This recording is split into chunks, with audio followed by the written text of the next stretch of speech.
من يهده الله فلا مضل له ومن يضلل فلا هادي له وأشهد أن لا إله إلا الله وحده لا شريك له وأشهد أن محمدا عبده ورسوله أما بعد فإن خير الحديث كتاب الله وخير الهدي هدي محمد صلى الله عليه وعلى آله وسلم وشر الأمور محدثاتها وكل محدثة بدعة وكل بدعة ضلالة وكل ضلالة في النار. قال الله تبارك وتعالى لقد كان لكم في رسول الله أسوة حسنة. وقال النبي صلى الله عليه وسلم كل بدعة ضلالة وكل ضلالة في النار. قابل احترام صدر اجلاس، موقر علماء کرام، جماعت و جمعیت کے ذمہ داران، قریب و بعید سے آئے ہوئے میرے محترم دینی بھائیوں، نوجوان ساتھیوں اور قابل احترام آپ ہیں، ایک بہت ہی اہم عنوان جو ہمارے دین، عقیدے، منہج سے جڑا ہوا ہے اور جو اہل حدیث کی خصوصی شان ہے، وہ یہ کہ ہمیں کس کے راستے پر چلنا چاہیے اور دین کے معاملے میں ہمارا مصدر کیا ہے اور اس راستے پر چلنے کے تقاضے کیا ہیں۔ اللہ تعالیٰ نے قرآن کریم میں فرمایا لَقَدْ كَانَ لَكُمْ فِي رَسُولِ اللَّهِ أُسْوَةٌ حَسَنَةٌ، تمہارے لیے اس رسول میں، محمد صلی اللہ علیہ وسلم میں بہترین اسوہ اور نمونہ موجود ہے۔ اس آیت سے معلوم ہوتا ہے کہ زندگی کے تمام معاملات میں ہمارے لیے اسوہ اور نمونہ محمد صلی اللہ علیہ وسلم ہے، چاہے عقیدہ ہو، چاہے عبادات ہوں، چاہے معاملات ہوں، اخلاق و آداب ہوں، پیشاب پاخانے سے لے کر حکومت چلانے تک کے تمام معاملات میں اللہ تعالیٰ نے محمد رسول اللہ صلی اللہ علیہ وسلم کی تعلیمات کو، آپ کے عمل کو ہمارے لیے اسوہ اور رہنمائی قرار دیا ہے۔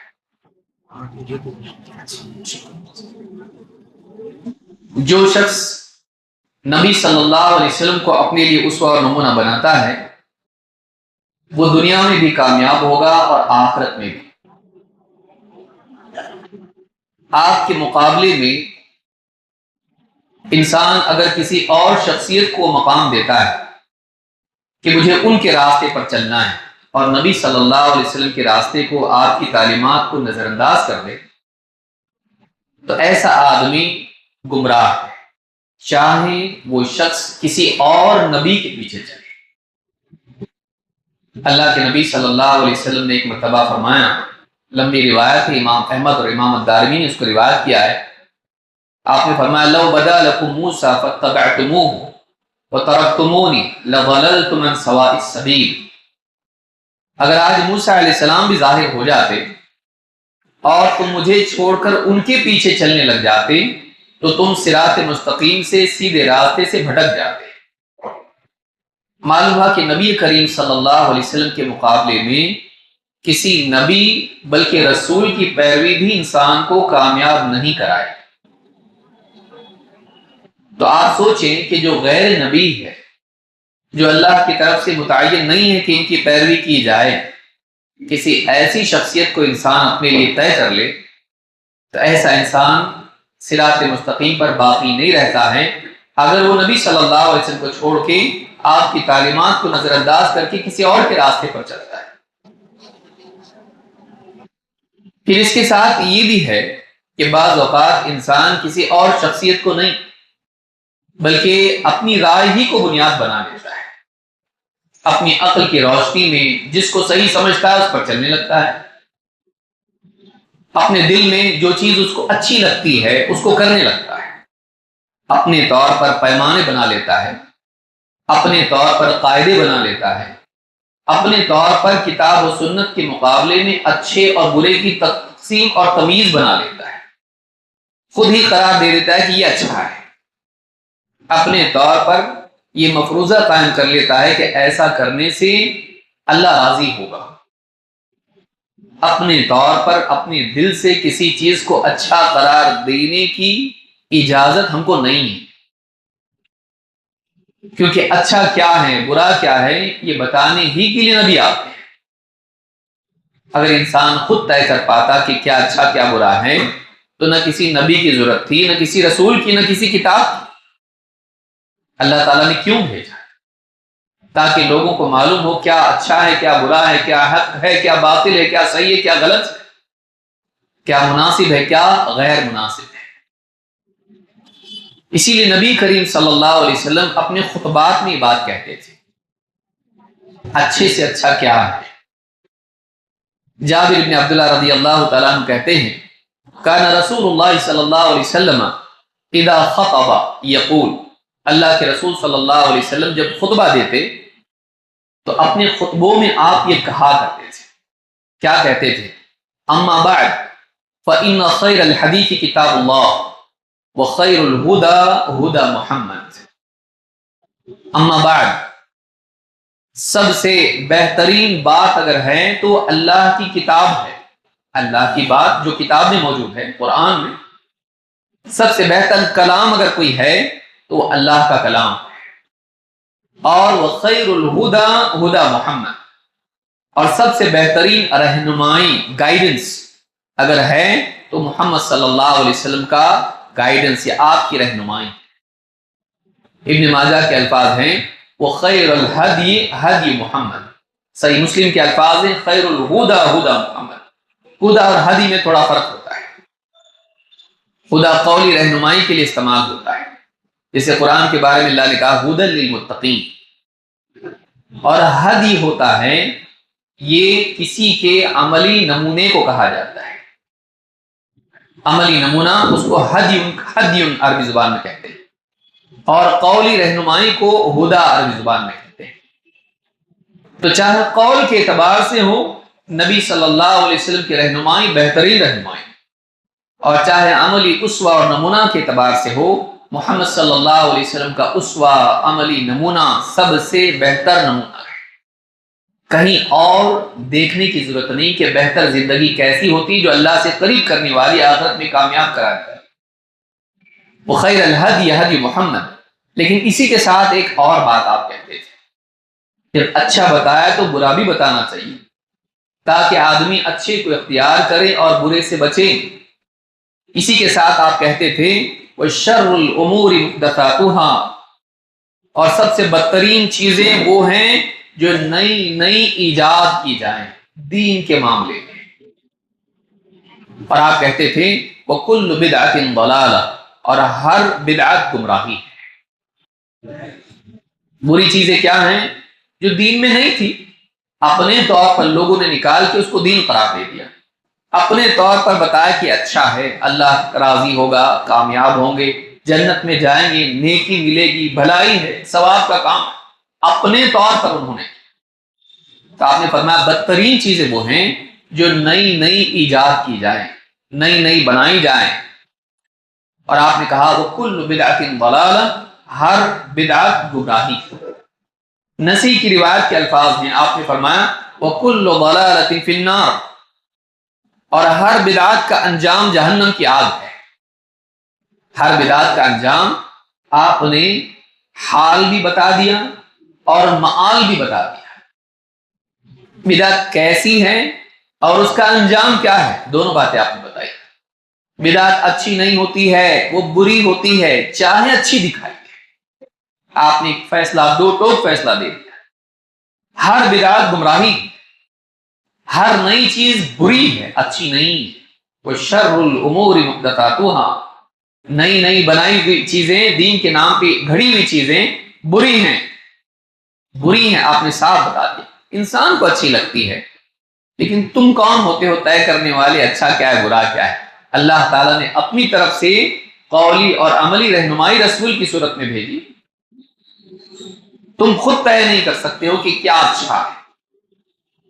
اور آپ نے بتایا کہ وَكُلُّ بِدْعَةٍ ضَلَالَةٍ وَكُلُّ ضَلَالَةٍ فِي النَّارِ، ہر بدعت گمراہی ہے اور ہر گمراہی کا انجام جہنم کی آگ ہے۔ اس سے معلوم ہوتا ہے کہ نبی کریم صلی اللہ علیہ وسلم اپنے خطبات میں اس چیز کا خصوصی اہتمام کرتے تھے، خطبے کی شروعات ہی سے ہوتی تھی۔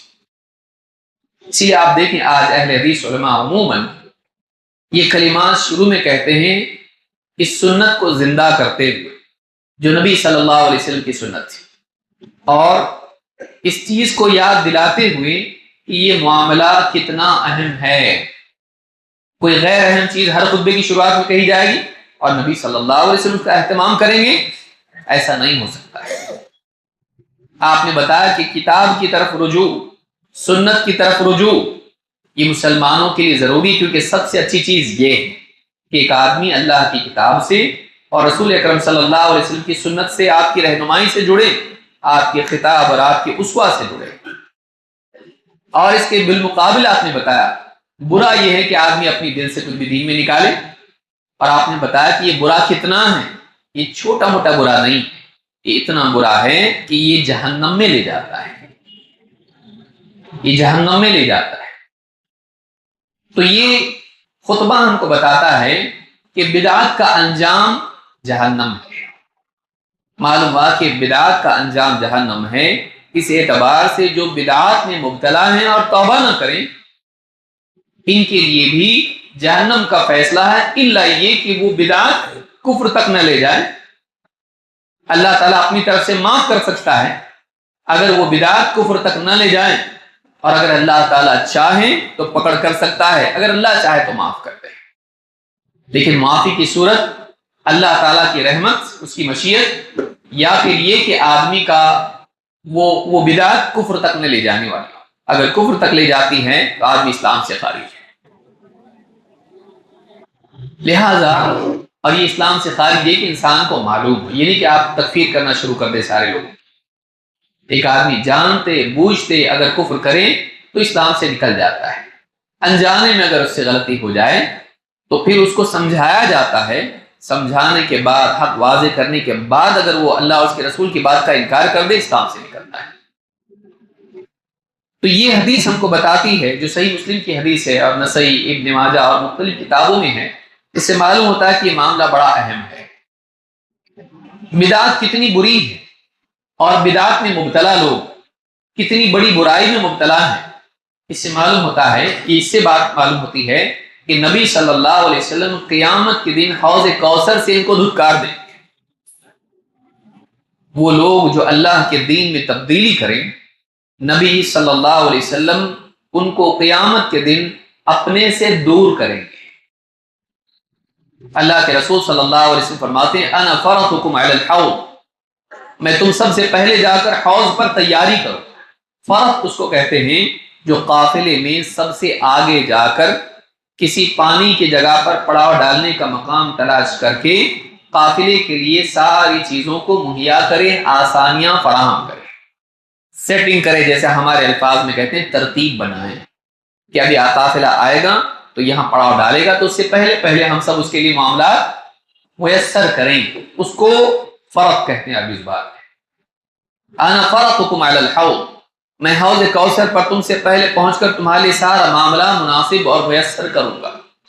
فمن وردہ شرب منہ، جو کوئی امتی، جو کوئی مسلمان حوض پر آئے گا اسے اس حوض سے پینے کا موقع میسر ہوگا، وہ حوض کوثر سے پیے گا، کیونکہ اس میں بہت ستاروں کی گنتی کے برابر جو ہیں پیالے رکھے ہوئے ہیں، ان پیالوں سے وہ پیے۔ یہ جو معروف ہے کہ نبی صلی اللہ علیہ وسلم کے ہاتھوں جام کوثر نصیب ہوگا، اس کی کوئی دلیل سنت میں نہیں ہے، یہ بھی جان لیجیے۔ کہتا نا آدمی کہ نبی صلی اللہ علیہ وسلم کے ہاتھوں سے ہم کو جام کوثر نصیب ہو، اس کی کوئی دلیل نہیں ہے، کتاب و سنت میں اس کی کوئی دلیل نہیں ہے۔ وہاں پیالے رکھے ہوئے ہیں، لوگ پہنچیں گے اور اس سے پیئیں گے۔ فمن وردہ شرب منہ، جو حوض کوثر پر پہنچے گا اس سے پیے گا۔ ومن شرب منہ لم یظمأ بعدہ ابدا، جو حوض کوثر سے پانی پیے گا وہ اس کے بعد کبھی کبھی کبھی پیاسا نہیں ہوگا۔ پانی ایسا ہے کہ شہد سے زیادہ میٹھا ہے، دودھ سے زیادہ سفید ہے، اور ایک دم اعلیٰ قسم کا پانی ہے، صاف و شفاف ہے، اور ایک دم اچھا پانی ہے، عمدہ پانی، وہ نہر ہے جو جنت میں ہے، اور وہ نہر جڑی ہوئی ہوگی حوض کوثر سے قیامت کے دن. روایات میں یہی بات ہے، صحیح مسلم وغیرہ میں حدیث ہے. تو پانی یعنی اہل ایمان پیے. کہا کہ جو اس سے پیے گا وہ اس کے بعد کبھی پیاسا نہیں ہوگا. تو جنت میں جو پینا ہوگا وہ پیاس کی وجہ سے نہیں ہوگا، لذت کی وجہ سے ہوگا. جنت میں پیاسے ہو گئے، جنت میں پیاس پہلے بھی نہیں تھی اور بعد میں بھی نہیں ہوگی. انک لا تظمأ فیہا ولا تضحا. آدم علیہ السلام سے بھی کہا گیا تھا کہ تم پیاسے نہیں ہوں گے، اس میں جنت میں پیاس نہیں ہے. تو کہا کہ جو اس سے پیے گا کبھی پیاسا نہیں ہوگا. لَيَرِدُ عَلَيَّ أَقْوَامًا أَعْرِفُهُمْ وَيَعْرِفُونِي. کچھ لوگ اس پر آئیں گے، حوض کوثر آنے کی کوشش کریں گے، میں انہیں پہچان لوں گا اور وہ مجھے پہچانتے ہوں گے. میں انہیں پہچانوں گا. صحیح مسلم کی بعض احادیث سے معلوم ہوتا ہے کہ ان کے چہرے، ان کے ہاتھ وضو کے نشان سے آپ ان کو پہچان لیں گے. یہ میرے امتی ہیں. یہ خصوصیت ہوگی اہل اسلام کی، مسلمانوں کی، امت محمدیہ کہ وضو کی وجہ سے ان کے اعضاء روشن ہوں گی، اللہ کی طرف سے ان کو عطا ہوگا. آپ فرماتے ہیں کہ میں انہیں پہچان لوں گا اور وہ بھی مجھے پہچانیں گے. ثم يحال بینی و بینہم. لیکن پھر میرے اور ان کے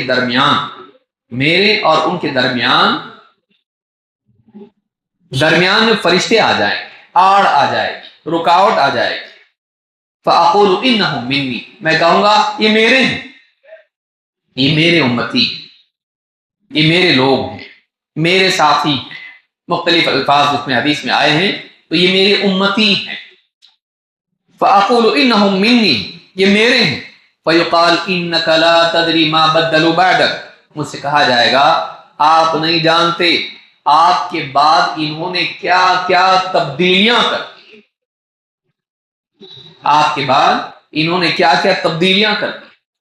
تبدیلی کر دی میں دونوں چیزیں آتی ہیں، علماء نے کہا. ایک یہ کہ اپنا دین ہی بدل دیا، مرتد ہو گئے. تو یہ تبدیلی بڑی تبدیلی ہے، بھیانک تبدیلی کہ آدمی نے دین ہی بدل دیا. یا دوسری تبدیلی یہ کہ مسلمان باقی تھے لیکن اللہ کے دین میں بدعات ایجاد کر کے دین میں تبدیلی کرتی. تو یہ دونوں اس میں شامل ہیں. تو کہا کہ فَيُقَالْ إِنَّكَ لَا تَدْرِي مَا بَدَّلُوا بَعْدَكَ فَأَقُولُ سُحْقًا سُحْقًا لِمَنْ بَدَّلَ بَعْدِي. تو میں کہوں گا دوری ہو اس کے لیے، یعنی دور ہو جائے مجھ سے، دوری ہو اللہ کی رحمت سے، دوری ہو جنت سے، دوری ہو مجھ سے. سحقاً لمن بدل بعدی. جس نے میرے بعد تبدیلیاں کر دی اللہ کے دین میں، یا خود اپنے ہی دین میں اسلامی چھوڑ دیا، مرتد ہو گیا. اس حدیث کو امام البخاری اور امام مسلم دونوں نے روایت کیا ہے. صحیح ترین روایات میں سے روایت ہے. اس حدیث سے بات معلوم ہوتی ہے کہ نبی صلی اللہ علیہ وسلم بھی قیامت کے دن اہل بدعات کو اپنے سے دور کر دیں گے.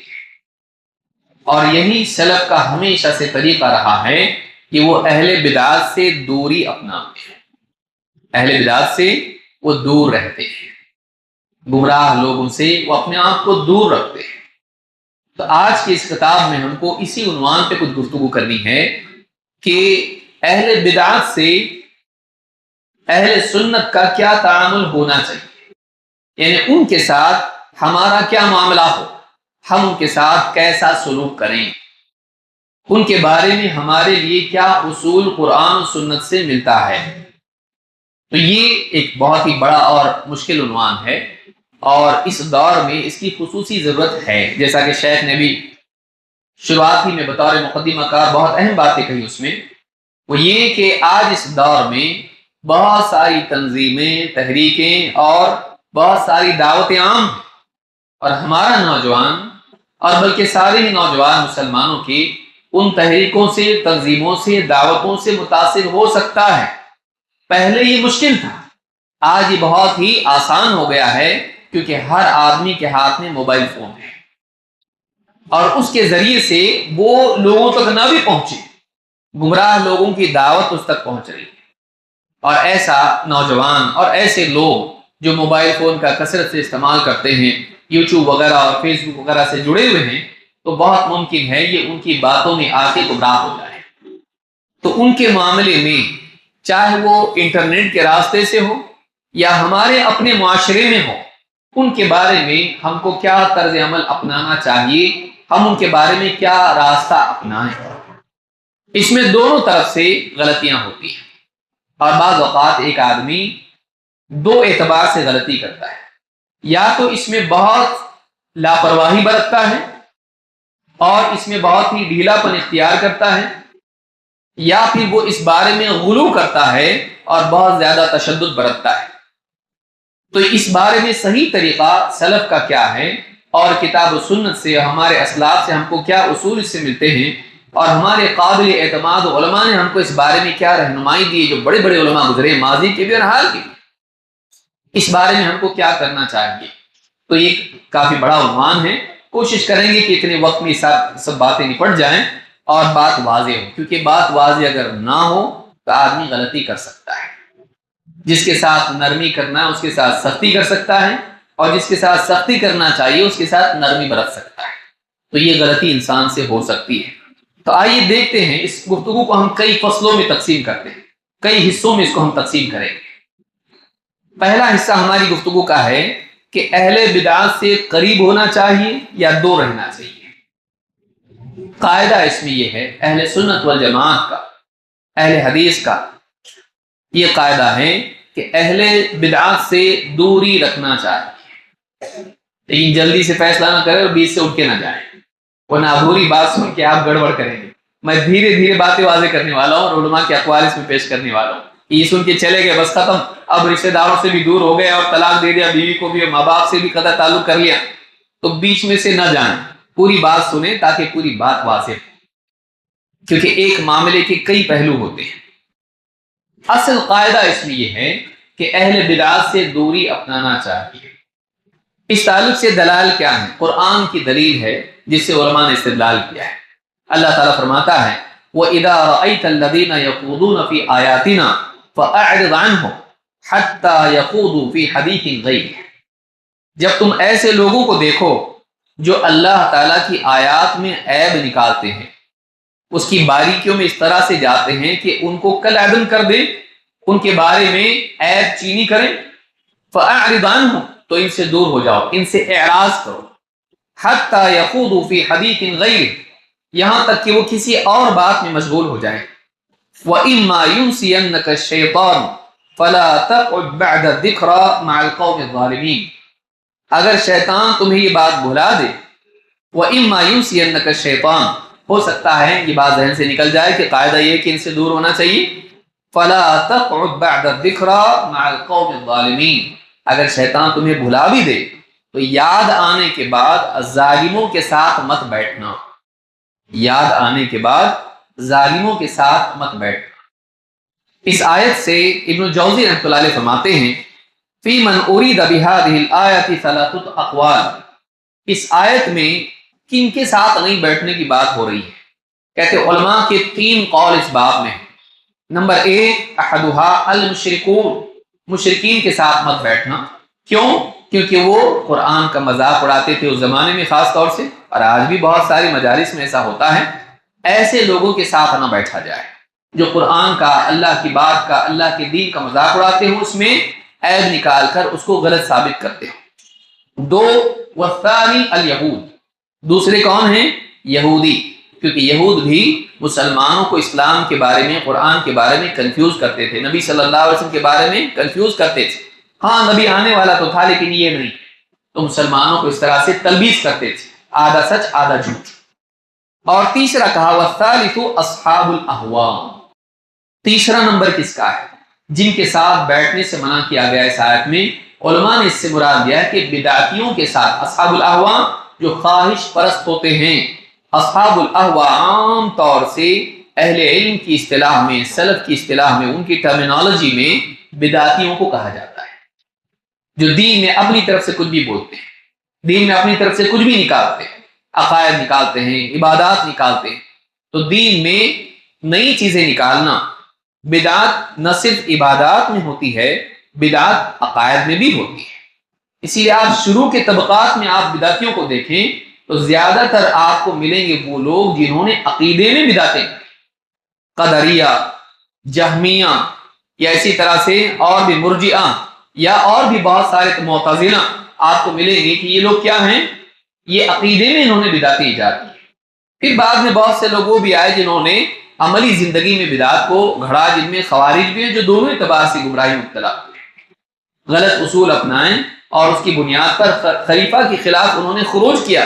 یہ پہلا گمراہ طبقہ تھا جو اسلام کی تاریخ میں ظاہر ہوا، اور صحابہ ہی کے دور میں قدریہ ظاہر ہو چکے تھے۔ ابن عمر کی حدیث سے بھی معلوم ہوتا ہے، جو صحیح مسلم کی پہلی حدیث، حدیث جبریل۔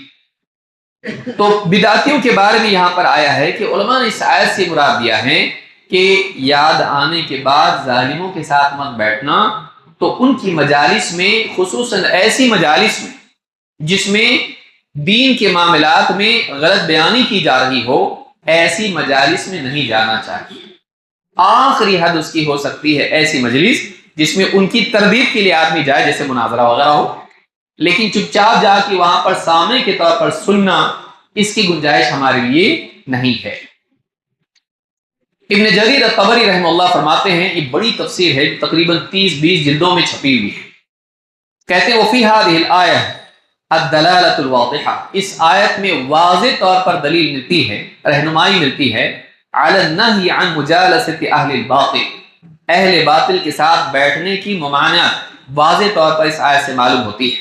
من کل نوع من المبتدع، ہر قسم کے بدعتی، والفسقہ اور فاسقین، عند خوضہم فی باطلہم، جب خصوصاً وہ اپنے باطل پر گفتگو کر رہے ہوں اور دین کے معاملے میں شکوک پیدا کر رہے ہوں، ایسے وقت میں ان کے ساتھ نہیں بیٹھنا۔ ہو سکتا ہے تجارتی معاملات میں ان کے ساتھ بیٹھنا پڑے، بزنس ڈیل کے اعتبار سے، لیکن دینی اعتبار سے جب بات ہو رہی ہو تو ان کے ساتھ نہیں بیٹھا جائے گا۔ نبی صلی اللہ علیہ وسلم یہود و نصارہ سے بھی معاملات کرتے تھے، لیکن اس طرح کی ان کی سنگت کہ ان کے دینی گفتگو میں ہم جا کے بیٹھ جائیں اور ان کی غلط بیانی کو سنیں، یہ ہمارے لیے گنجائش نہیں ہے۔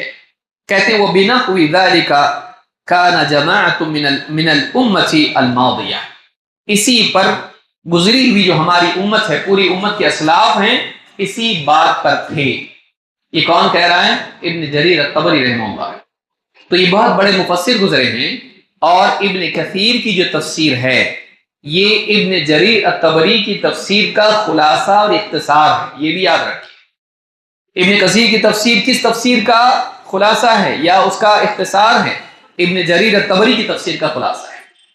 تو یہ اتنی عظیم تفسیر ہے جو سلف کے منہج پر، سلف کے اقوال کی روشنی میں قرآن کی آیت کی تفسیر انہوں نے کی ہے۔ تو اس میں یہ بات ابن جریر الطبری نے کہی ہے۔ حدیث میں بھی اہل بدعات کی صحبت سے منع کیا گیا ہے۔ اللہ کے نبی صلی اللہ علیہ وسلم فرماتے ہیں اذا رأيتم الذين يتبعون ما تشابه منه فأولئك الذين سمى الله فاحذروهم، جب تم دیکھو ایسے لوگوں کو جو اللہ کی آیات میں متشابہات کے پیچھے پڑ جاتے ہیں۔ متشابہات ایسی آیات جن میں بات واضح نہیں ہے اور اپنی طرف سے تشریح کر کے غلط معنی لینے کی گنجائش موجود ہے۔ واضح آیتوں کو چھوڑ کے ایسی آیتوں کو لینا جس میں اپنی طرف سے کچھ معنی ڈالنے کی گنجائش ہو، غلط معنی نکالنے کا موقع ہو، جو لوگ ایسی آیتوں سے استدلال کرنے کو اپنا معمول بنا لیں، تو کہا کہ فَأُولَئِكَ الَّذِينَ سَمَّ اللَّهُ، یہی وہ لوگ جن کا اللہ نے قرآن میں بیان کیا ہے۔ فَاحْذَرُوهُمْ، تو ایسے لوگوں سے بچ کے رہو، دور رہو، ایسے لوگوں سے احتیاط کرو۔ اس حدیث کو امام البخاری مسلم دونوں نے روایت کیا ہے، یہ بھی متفق علیہ روایت ہے۔ آپ دیکھیں، ضمن یہ بات میں ذکر کرتا ہوں کہ کیسے ہوتا ہے یہ۔ خوارج جو پہلا گمراہ فرقہ ہے، اس نے قرآن کی آیت لی، کیا آیت لی؟ وَمَن لَّمْ يَحْكُم بِمَا أَنزَلَ اللَّهُ فَأُولَٰئِكَ هُمُ الْكَافِرُونَ۔ یہ میں آج کے سیاق میں بھی اس آیت کو استعمال کیا جاتا ہے حکومتوں کے خلاف بغاوت کرنے، علماء کی، حکام کی تکفیر کے لیے۔ اسی لیے اس کو خاص طور سے مثال بیان کر رہا ہوں تاکہ یہ بات سمجھ میں آئے۔ اب یہ آیت لی خوارج نے اور کہا کہ اللہ تعالیٰ کا فرمان ہے، جو اللہ تعالیٰ کے نازل کیے ہوئے کے مطابق فیصلہ نہ کریں، یہ لوگ کافر ہیں۔ اس آیت کی بنیاد پر انہوں نے حضرت علی بن ابی طالب رضی اللہ تعالیٰ عنہ کی تکفیر کر دی۔ کیوں؟ اس لیے کہ وہ اس بات پر راضی تھے کہ تمہاری طرف سے 2، حضرت معاویہ کی طرف سے 2 اور ہماری طرف سے 2 آدمی آپس میں بیٹھیں گے اور پھر کیا کریں گے؟ آپس میں مفاہمت کریں گے، جس پر دونوں راضی ہو جائیں، دونوں کی طرف سے لوگ راضی ہو جائیں، ہم اس پر راضی ہیں، جنگ بندی جو بھی معاملات ہم راضی رہیں گے۔ اللہ تعالیٰ نے نکاح اور طلاق کے معاملے میں بھی اس کو اصول بیان کیا ہے، ادھر سے ایک اور ادھر سے ایک، دونوں بیٹھ کے جو بھی فیصلہ کریں خیر کا پہلو اس میں سے نکلے گا۔ تو امت کے معاملات میں تو من باب اولا یہ ضروری ہے۔ بیوی شوہر کا جھگڑا کم فساد پیدا کرے گا، 2 طبقوں کا، جماعتوں کا آپس کا جنگ اور لڑائی زیادہ نقصان ہوگا۔ جب چھوٹے مسئلے میں یہ حل ہے تو بڑے مسئلے میں من باب اولا ہونا چاہیے۔ حضرت علی نے اس کو تسلیم کر لیا۔ خوارج نے کہا خلافت کا مسئلہ دین کا معاملہ ہے، اور یہ حل حضرت علی نے اس کے معاملے میں کیا ہے تو یہ اللہ کے نازل ہوئے کے خلاف ہے۔ تو حضرت علی نعوذ باللہ کافر، حضرت معاویہ بھی کافر، جبکہ اس آیت میں تکفیر اس باب سے، اس اعتبار سے نہیں کی گئی ہے کہ اسلام سے خارج، بلکہ فاسق بھی کہا گیا ہے، کافر بھی کہا گیا ہے، ظالم بھی کہا گیا ہے۔ اس کے مراتب ہیں کہ اگر آدمی اللہ کے حکم کو غلط مانتے ہوئے یا اس سے بہتر یا اس کے برابر کسی اور حکم کو مانتا ہے تب جا کے کافر ہوتا ہے۔ لیکن خواہش کی بنیاد پر اگر کوئی آدمی غلط فیصلہ زندگی کے معاملات میں کر دے، جیسے گناہ کرنے کا فیصلہ کر دے، تو ایسا آدمی کافر نہیں ہوتا ہے۔ اس بنیاد پر خوارج نے ہر گناہ گار کو کافر قرار دے دیا۔ نتیجہ کہاں تک گیا؟ جو بھی گناہ گار ہوگا، ظاہر بات ہے اللہ کے نازل کیے ہوئے کے مطابق تو اس نے فیصلہ نہیں کیا کہ جیسے کوئی آدمی ناچ گانے کا فیصلہ کر لے، چلو ہمارے نکاح میں ناچ گانا ہوگا، اب یہ فیصلہ کیا ناچ گانا اسلام میں جائز ہے نہیں ہے، اب اس نے فیصلہ کیا کہ ہم ناچ گانا کریں گے، کیا ہو گیا؟ اب یہ کافر ہو گیا۔ خوارج کی اس اصول کی بنیاد پر وہ کافر ہو جاتا ہے۔ تو خوارج نے عام گناہ گاروں کی تکفیر کر دی، تو خوارج کے نزدیک گناہ کرنے والا اسلام سے خارج ہو جاتا ہے، ایک بھی گناہ کر لے۔ سوچی کہاں تک بات ہے۔ ابن عباس رضی اللہ تعالیٰ عنہ کہتے ہیں کہ نہیں، کفر دون کفر، یہ کیا ہے؟ کفر سے چھوٹا کفر ہے۔ وہ کفر جو اسلام کے انکار والا ہوتا ہے، جس سے آدمی اسلام سے باہر جاتا ہے، یہ اس سے کیا ہے؟ چھوٹا کفر ہے۔ یہ بھی کفر ہے لیکن اسلام سے باہر نکالنے والا نہیں ہے، کیونکہ ہر گناہ کفر تک پہنچانے کی سیڑھی ہوتا ہے، تو یہ سیڑھی ہے، منزل نہیں ہے۔ یہ دہلیز تک گیا، باہر نہیں گیا، اندر ہے، لیکن انہوں نے کیا کر دیا؟ باہر کر دیا۔ تو ایسی آیتیں اور تھیں، ایسی احادیث اور تھیں جن سے معلوم ہوتا ہے کہ اسلام سے باہر نہیں جاتا ہے۔ جیسے حدیث ہے اللہ کے نبی صلی اللہ علیہ وسلم کی کہ آپ نے حضرت ابو ذر رضی اللہ عنہ کی حدیث سے آپ نے کہا کہ کوئی آدمی جو لا الہ الا اللہ کا اقرار کرے تو ضرور جنت میں جائے گا، چاہے وہ چوری کرے، شراب پیے، زنا، یعنی اس سے زنا ہوا ہو، چوری ہوئی ہو، اس نے شراب پی ہو سکتا ہے اللہ اس کو معاف کر دے اپنی طرف سے، ہو سکتا ہے سزا بھی دے، لیکن اس کے ایمان کی وجہ سے وہ ہمیشہ جہنم میں نہیں رہے گا، ایک نہ ایک دن جنت میں جائے گا۔ تو معلوم ہوا کہ گناہ کرنے والا کافر نہیں ہوتا ہے، لیکن خوارج نے کیا کر دیا؟ اس آیت کو لے لیا جو اجمالی بات اس میں ہے، تفصیلی دلائل کو چھوڑ دیا اور اسی کی بنیاد پر فیصلہ کر دیا۔ ایسی کئی مثالیں ہیں۔ وہ خود ایک عنوان ہے اپنی ذات میں کہ متشابہات سے استدلال کرنا اور محکمات کو چھوڑ دینا، یہ گمراہی ہے۔ تو کہا کہ جب تم دیکھو ایسے لوگوں کو جو واضح باتوں کو، واضح دلیلوں کو چھوڑ کے ایسی دلیلوں کو اپنائیں جن میں بات پوری طرح سے واضح نہیں ہے، پھر اپنا مطلب اس میں سے نکالیں، تو آپ نے فرمایا یہی وہ لوگ ہیں جن کا قرآن میں اللہ نے ذکر کیا ہے۔ تو تم کیا کرو؟ فاحذروہم، تم ان سے دور رہو۔ تو اس حدیث میں اللہ کے نبی صلی اللہ علیہ وسلم نے اہل بدعات سے دور رہنے کے لیے کہا ہے۔ معلومات کہ اصل قاعدہ اہل بدعات سے دوری ہے۔ ابن عباس رضی اللہ تعالیٰ عنہ فرماتے ہیں لا تجالس اہل الاہواء، بدعتیوں کے ساتھ مت بیٹھ، یعنی ان سے دین کا علم حاصل کر رہا ہے، ان کے ساتھ بیٹھ رہا ہے، ان سے سن رہا ہے، مت کر ایسا۔ کیوں؟ فإن مجالستهم ممرضۃ للقلوب، اس لیے کہ ان کی صحبت دلوں کو بیمار کرتی ہے، ان کی صحبت دلوں کو بیمار کرتی ہے۔ تو معلوم ہے کہ اہل بدعات کے ساتھ بیٹھنا، ان کی باتیں سننا، ان کے بیانات سننا، ان کی تقریریں سننا، یہ آدمی کے دل کو بیمار کرتی ہے۔ بعض اوقات لوگ کیا کہتے ہیں، میں عقیدے میں نہیں سنتا ہوں کی، میں مسائل میں نہیں سنتا، کیا سنتا ہوں کی تفسیر سنتا ہوں اسرار احمد کی، ان کی تفسیر بہت اچھی ہے۔ میں فلاں کی سیرت سنتا ہوں انور اولقی کی، میں فلاں سے انگلش بیانات سنتا ہوں دل نرم کرنے کے لیے، اسماعیل ملک کو یا نعمان علی خان کو سنتا ہوں، یا فلاں کو سنتا ہوں، یا یاسر قاضی کو سنتا ہوں۔ یہ سارے نام لوگ بیان کرتے ہیں اور کہتے ہیں میں ان کو سنتا ہوں۔ یا تھوڑا موڑا انٹرٹینمنٹ کے لیے کیا سنتا ہوں، میں مفتی طارق مسعود کو سنتا ہوں، یا دل نرم کرنے کے لیے طارق جمیل کو سنتا ہوں۔ بعض اوقات آدمی کہتا ہے کہ میں ہوں اپنی جگہ پہ، میں ہلا نہیں، لیکن میں کیا کرتا ہوں، تھوڑا سا اپنا دل نرم کرنے کے لیے، دل کے لیے یہ سن لیتا ہوں، میں کہیں جانے والا نہیں ہوں۔ ابن عباس رضی اللہ تعالیٰ عنہ کہتے ہیں ان کی صحبت، چاہے وہ علمی صحبت ہو یا واقعی جسمانی اعتبار سے صحبت ہو، یہ صحبت دل کو بیمار کرتی ہے۔ وہ آپ کے دل کو نرم نہیں کر رہا ہے، وہ آپ کے دل کو بیمار کر رہا ہے۔ تو آپ کے دل کو کیا کر رہا ہے، بیمار۔ ایسے لوگوں کو نہیں سننا جو عقیدے اور منہج کے اعتبار سے صحیح نہیں ہو۔ سلفی علماء کو، اہل حدیث علماء کو ہی سننا، چاہے ان کا بیان کتنا ہی پھیکا کیوں نہ ہو۔ پھیکا کھانا چل جائے گا، زہریلا نہیں چلے گا۔ بہت ٹیسٹی کھانا ہے لیکن زہر اس کے اندر ہے، کھائیں گے آپ؟ اور پھیکا کھانا ہے، دواخانے میں کیسا دیتے ہیں کھانا لوگ، ڈاکٹر لوگ دیتے ہیں پیشنٹ کو، کیسا رہتا ہو کھانا؟ پھیکا۔ پھیکی کی اپنی ایک اہمیت ہے۔ بعض اوقات ہمارے علماء سیدھی سیدھی بات بیان کر دیتے ہیں، بہت ڈرامہ نہیں کرتے اس کے اندر، ہے نا؟ لیکن پبلک کو کیا ہے، ڈرامے والے زیادہ پسند آتے ہیں، ڈرامے والے زیادہ پسند آتے ہیں۔ اہل حدیث نوجوان بھی ڈرامہ پسند کرنے لگے، شرم کی بات ہے۔ اہل حدیث وہ قوم ہے جو علم کو اہمیت دیتی ہے، مرچ مسالے کو نہیں۔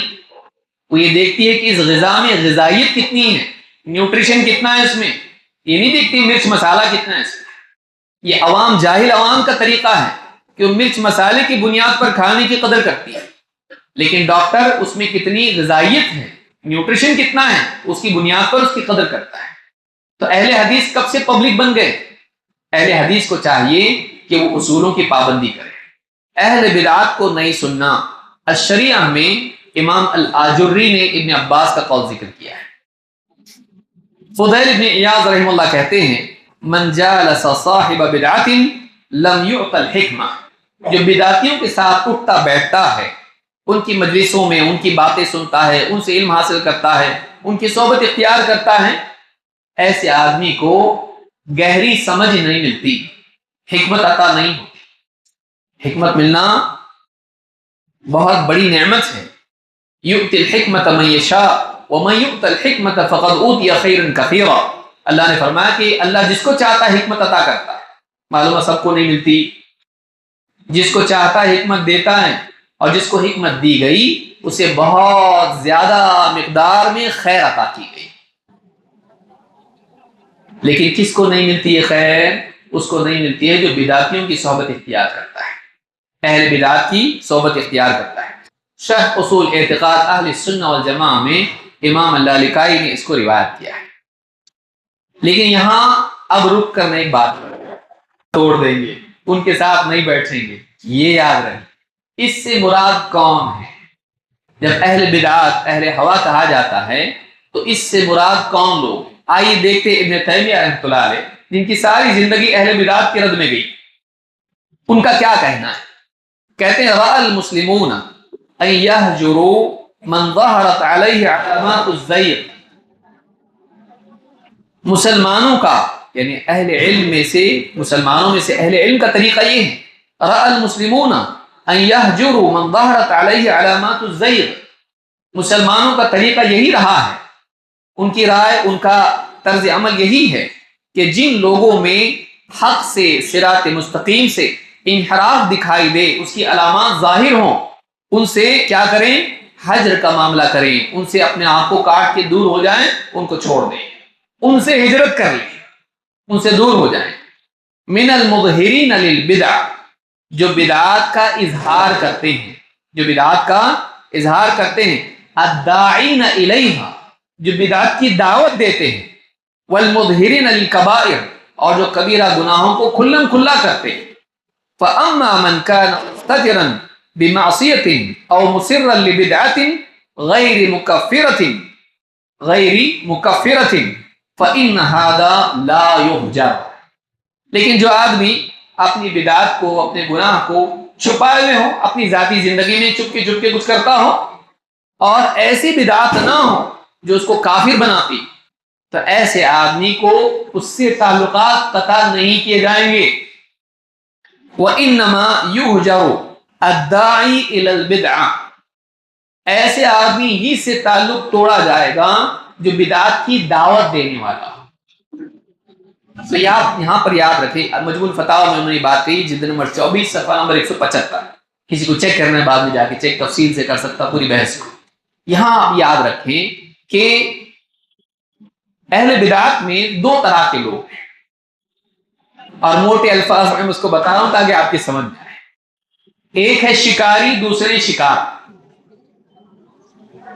ایک وہ لوگ ہیں جو بدعات کے چیمپئن ہیں، اس کے مناظر، اس کی تقریریں کرنے والے، لوگوں کو گمراہ کرنے والے، سردار قسم کے اور لیڈر قسم کے اور عالم مانے جانے والے، اور دوسرے بھولی بھالی عوام ہیں جس کو معلومات نہیں ہے، اب بس وہ بھروسہ کر کے ان کی بات کو مان لیتی ہے۔ سیدھے سادے لوگ زیادہ پڑھے لکھے بھی نہیں ہیں، خاص کر کے ایسے دور میں جو نبی صلی اللہ علیہ وسلم سے دور بھی ہے اور اسلامی ماحول سے بھی دور ہے۔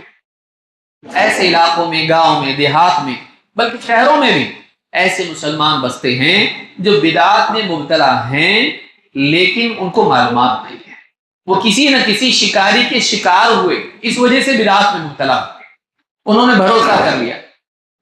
تو تعلق توڑا جائے گا کن لوگوں سے؟ عوام سے نہیں، ماں باپ، بھائی بہن، رشتہ دار، پڑوسی اور سماج میں رہنے والے عام بیچارے سیدھے سادے لوگ جو بدعات میں مبتلا تو ہیں لیکن اس کے بارے میں دلیلیں دینا، بحث کرنا، یہ ان کی زندگی میں نہیں۔ وہ بس ہم کرتے آئے کر رہے ہیں، ہم کو بتایا ہم کر رہے ہیں، مولوی صاحب بولے ہم کر رہے ہیں۔ اس طرح کے بھولے بھالے لوگ، ان سے تعلق نہیں توڑا جائے گا۔ اگر ان سے بھی ہم تعلق توڑ دیں تو اصلاح کریں گے کس کی؟ اپنی، کس کی اصلاح کریں گے؟ ان سے جڑے رہنا یہ اصول ہے، لیکن ہم کٹیں گے کس سے؟ شکاریوں سے، جو بدعات کے داعی ہوں، بدعات کو پھیلاتے ہیں، اس کا پرچار کرتے ہیں۔ کہیں ایسا نہ ہو کہ ان کے ساتھ اٹھنے بیٹھنے سے دو میں سے ایک نقصان ہوگا، یا تو ہم اس کی ناؤ میں سوار ہو کے ہم بھی چلے جائیں گے اور غرق ہو جائیں گے، یا پھر یہ ہو سکتا ہے کہ اس کے ساتھ اٹھنے بیٹھنے کی وجہ سے معتبر لوگوں کے نزدیک ہم غیر معتبر ہو جائیں۔ سمجھ میں آئے گا؟ بھئی ایک ڈرگ ایڈکٹ ہو، اس کے ساتھ اٹھتے بیٹھتے آپ، کیا ہوگا؟ دیکھنے والے کیا بولیں گے؟ شاید یہ بھی ڈرگ ایڈکٹ ہو، کیونکہ جدھر ادھر اس کے ساتھ ڈبل سیٹ دکھتا ہے۔ تو بعض اوقات یہ ہوتا ہے کہ آدمی گمراہ لوگوں کے ساتھ بیٹھنے کی وجہ سے وہ بھی گمراہ قرار پڑتا ہے۔ تو دو میں سے ایک نقصان ہو سکتا ہے، یا تو یہ گمراہ ہو جائیں یا تو اس پر بھی گمراہ کا ٹھپا لگتا ہے۔ اس وجہ سے ایسے لوگوں کے ساتھ نہیں بیٹھنا جو بدعات کے داعی، لیکن عوام سے رشتہ کاٹنا نہیں، ورنہ آپ گھر پہ جا کے شروع ہو جائیں گے، باپ کو بولے نکل جاؤ گھر سے، نہیں تو میں جا رہا ہوں، بیوی کو بولے تو بھی چلی جا، سسرے سے بھی بولتے ہاں، داماد سے، سالے سے، سب سے کٹ نہیں۔ عوام سے اپنے آپ کو جوڑ کے رکھنا ہے، آگے بھی باتیں بہت ساری آئیں گی۔ تو یہ بہت اہم نقطہ ہے جس کو یاد رکھنا ضروری ہے۔ کبھی ایسا ہو سکتا ہے کہ اہل بدعات سے تعلق توڑنے میں ضرر، ایسا علاقہ ہے جہاں دو چار لوگ رہتے ہیں جو صحیح منہج پر ہوں، اور پورا کا پورا علاقہ اہل بدعات کا ہے، یہ جا بھی نہیں سکتا وہاں سے۔ ایسے وقت میں کیا کرے گا؟ ان سے تعلقات اگر توڑے گا تو اس کی ہڈی توڑیں گے۔ ایسے وقت میں اس کو کیا کرنا چاہیے؟ وہ تعلقات نہیں توڑے اور بگل نہ بجائے جنگ کا۔ اس تعلق سے شیخ بن باز رحمہ اللہ فرماتے ہیں، اما ان کان الحجر یسبب مزیدا من الشر وکثرت اہل الشر وتعاونهم فانه لا يهجر ولكن يديم النصيحة له۔ سماج کے اندر اگر لوگ ہیں جو گناہوں میں، بدعات میں مبتلا ہیں، اگر اس سے تعلق توڑنے سے وہ آدمی اور بگڑ جاتا ہے کہ آپ کا کنیکشن بھی ختم ہو گیا، اصلاح کا راستہ بند ہو گیا، آپ ہی نے برج توڑ دیا، اب اس تک پہنچ ہی نہیں سکتے، نہ وہ آپ تک پہنچ سکتا ہے۔ اگر ایسا ہوتا ہے کہ آپ کے تعلقات توڑنے کی وجہ سے اس کے اندر بگاڑ بڑھ جاتا ہے یا اور شر بڑھ جاتا ہے، تو ایسی صورت میں تعلقات نہیں توڑے جائیں گے، بلکہ لگاتار نصیحت ہم کرتے رہیں گے، لگاتار ہم نصیحت کرتے رہیں گے۔ ہمارے رشتے داروں میں کتنے ایسے لوگ ہوتے ہیں جو بدعات میں مبتلا ہوتے ہیں، اگر آپ ان سے تعلقات توڑ دیں گے تو سماج کے اندر بگاڑ بڑھ جائے گا۔ تو تعلقات ایسے لوگوں سے نہ توڑتے ہوئے ان کی اصلاح کی کوشش کرتے رہیں گے۔ ہاں لیکن ایسے لوگ جو اہل بدعات ہیں اور اس کے پرچار کرنے والے ہیں، ان سے ہم دوری برتتے رہیں گے، ان سے دوری برتیں گے، لیکن ان کے خلاف ہم اعلان کریں گے۔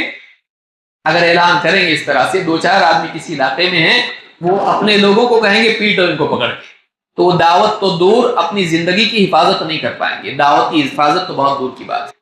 تو ایسے وقت میں آدمی خاموش رہ کر اپنے دین پر باقی رہے، خاموش رہ کر اپنے دین پر باقی رہے، سلام کلام لوگوں سے کرتا رہے، لیکن ان کی مجالس میں نہیں جائے۔ اس کو بھی یاد رکھنا ضروری ہے۔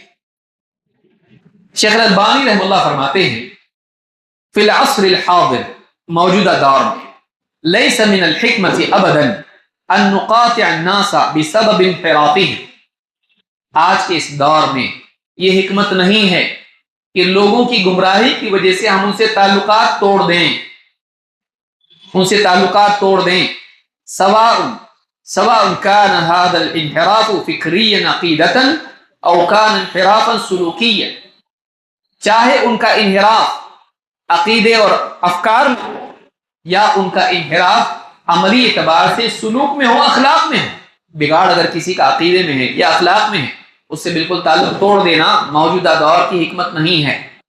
وَإِنَّمَا عَلَيْنَا أَن نَصْبِرَ فِي مُصَاحَبَتِنَا لِهَؤُلَاءِ، آج کے دور میں ہمارے لیے مناسب یہ ہے کہ ہم ان سے تعلق باقی رکھیں۔ وَأَن لَا نُضَلِّلَ وَلَا نُكَفِّرَ، نہ ہم کو ان کو گمراہ ہونے کے فتوے ان کے اوپر لگائیں، ان کے سامنے کہ تم گمراہ ہو، یا ان کو ہم کافر قرار دیں، ایسا بھی نہ کریں کہ تو کافر ہو گیا ہے۔ لِأَنَّ هَذَا التَّضْلِيلَ وَهَذَا التَّكْفِيرَ لَا يُفِيدُنَا شَيْئًا، اس لیے کہ ان کو گمراہ بولنا، ان کو کافر بولنا، اس سے کچھ بھی فائدہ ہونے والا نہیں ہے، اس میں سدھار آئے گا نہیں آئے گا۔ وَإِنَّمَا عَلَيْنَا بِالتَّذْكِيرِ كَمَا قَالَ اللَّهُ عَزَّ وَجَلَّ وَذَكِّرْ فَإِنَّ الذِّكْرَى تَنفَعُ الْمُؤْمِنِينَ، ہمارے لیے صحیح طریقہ یہ ہے کہ ہم لوگوں کو نصیحت کریں، ہم لوگوں کو نصیحت کریں، جیسا کہ اللہ تعالیٰ نے فرمایا وَذَكِّرْ فَإِنَّ الذِّكْرَى تَنفَعُ الْمُؤْمِنِينَ، نصیحت کیجئے، نصیحت کرنا ایمان والوں کو فائدہ دے گا۔ یہ سلسلہ الہدی والنور جو شیخ الالبانی کے آڈیو ریکارڈنگز ہیں، ان میں یہ چیز موجود ہے، اور کوئی آدمی چاہے تو اس میں سن سکتا ہے۔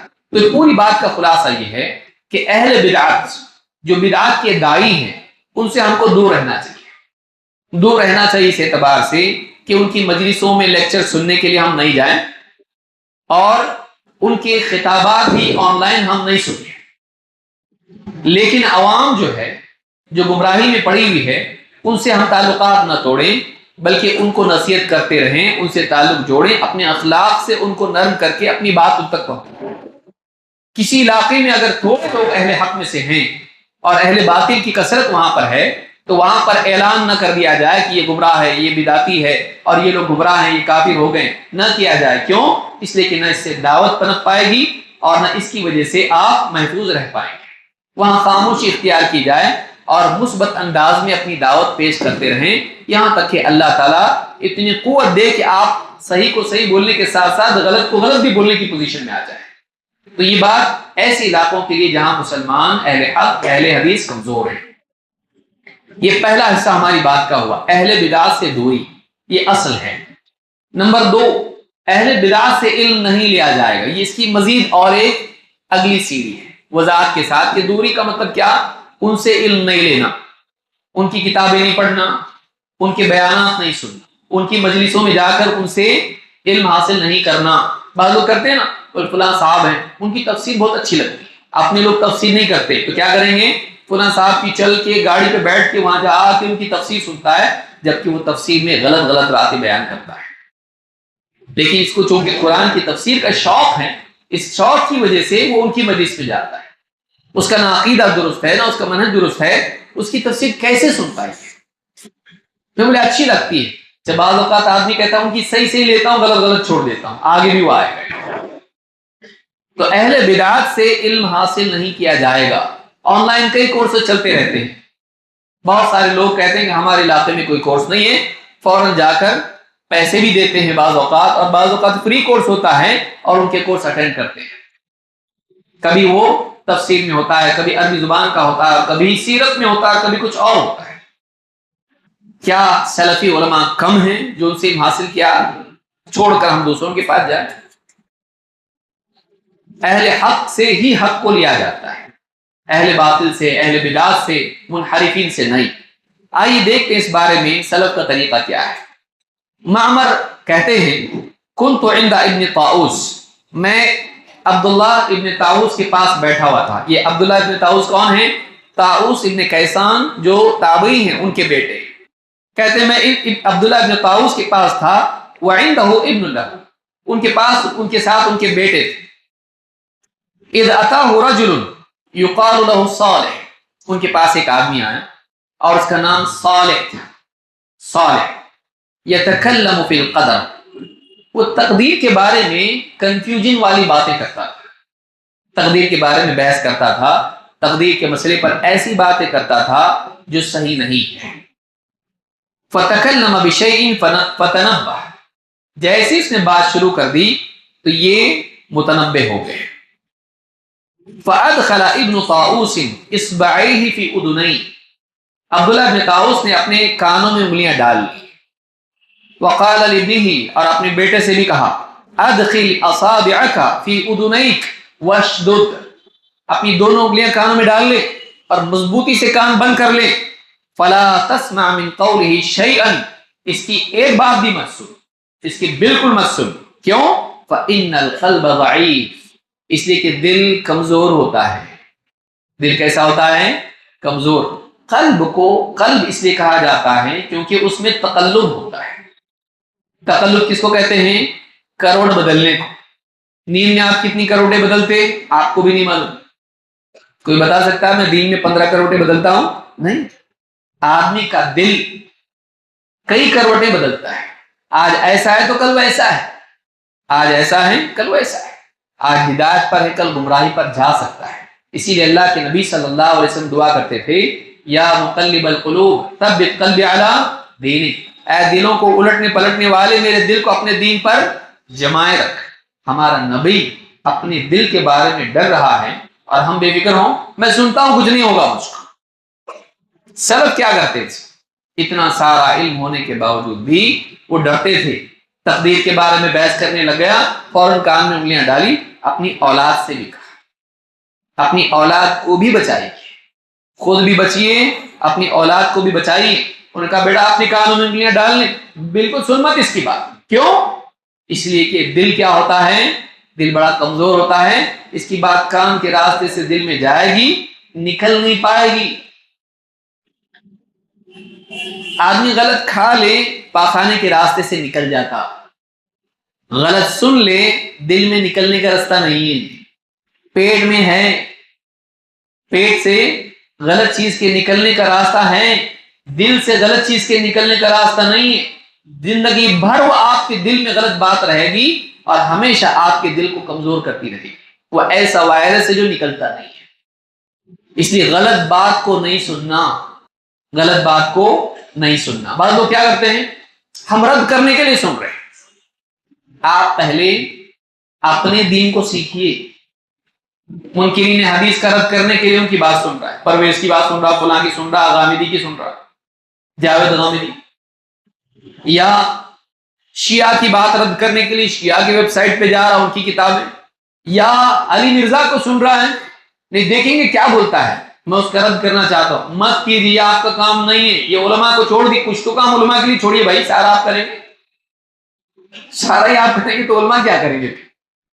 بعض نوجوانوں میں جذبہ ہوتا ہے، لیکن صرف جذبہ کافی نہیں ہے، صلاحیت بھی ضروری ہے۔ گاڑی چلانے کا جذبہ بہت اچھی چیزیں ہیں، لیکن گاڑی چلانے کی صلاحیت اگر نہ ہو تو خود بھی مرتا، دوسرے کو لے کے مرتا، خود بھی گمراہ ہوتا، دوسروں کی بھی گمراہی کا ذریعہ بنتا۔ لہذا بہت ضروری ہے کہ آدمی صرف اہل حق کو سنے، پہلے اپنی بنیادوں کو مضبوط کرے، اس کے بعد اگر علماء اجازت دیں وہ تردید بھی کر سکتا ہے، علماء کی ماتحتی ہے۔ تو کہا کہ ایک بھی بات اس کی مت سن، کیوں؟ اس لیے کہ دل کمزور ہے۔ معمر ابن راشد نے اپنی جامع میں اس کو روایت کیا ہے۔ مسلم ابن یسار کہتے ہیں لا تمکن صاحب بدعت من سمع، بدعتی کی ایک بھی بات مت سن، فیصب فیہا ما لا تقدر ان تخرجہ من قلبک، کہیں ایسا نہ ہو کہ وہ تیرے دل میں ایسی بات ڈال دیں کہ تو اس کو نکال ہی نہ پائے، تیرے دل میں ایسی بات ڈال دیں کہ تو اس کو نکال نہ پائے۔ الابانہ الکبریٰ میں ابن بطہ نے اس کو روایت کیا ہے۔ تو سلف اہل بدعات سے علم نہیں لیتے تھے، سلف اہل بدعات سے علم نہیں لیتے تھے۔ سفیان الثوری رحمۃ اللہ علیہ فرماتے ہیں من سمع بدعتا، بلکہ یہ بات اوقات ہی ہوتا ہے کہ آدمی خود تو سنتا، دوسروں کو بھی فارورڈ کرتا ہے، بولے آدمی صحیح نہیں لیکن یہ بات بہت زبردست ہے، ماں باپ کے بارے میں ایسا بولا ہے کہ سن کے رونا، لیکن ہے گمراہ ہو۔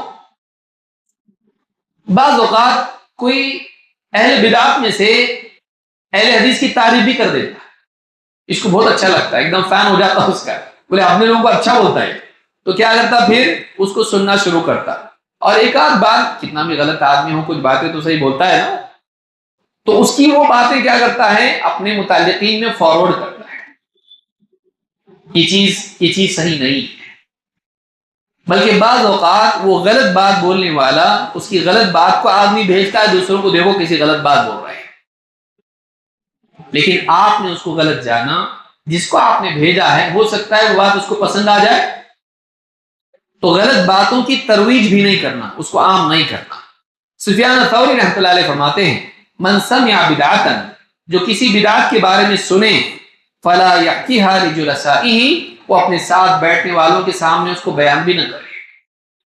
غلط بات جو آپ جان رہے ہیں آپ اس کو پھیلائیے مت، لا یلقیھا فی قلوبہم، کہیں ایسا نہ ہو کہ وہ بدعت ان کے دلوں میں جا کے بیٹھ جائے، وہ غلط بات سن کے ان کے دل میں نہ ڈالیں، ان کے سامنے بیان کر کے ان کے دلوں میں اس کو جگہ نہ دیں، تو غلط بات کو پھیلانا بھی نہیں، غلط بات کو پھیلانا بھی نہیں۔ بعض اوقات ہوتا ہے ایک آدمی غلط بولنے والا ہے، ہم اس کو اتنا اس کو مشہور کر دیتے ہیں کہ نہیں سننے والا بھی سنتا اس کو، تو جو گمراہ ہے اس کو گمنامی میں پڑے رہنے دیجئے، اس کو اتنا بیان مت کیجئے کہ لوگوں میں وہ عام ہو جائے، الا یہ کہ خود عام ہو چکا ہو۔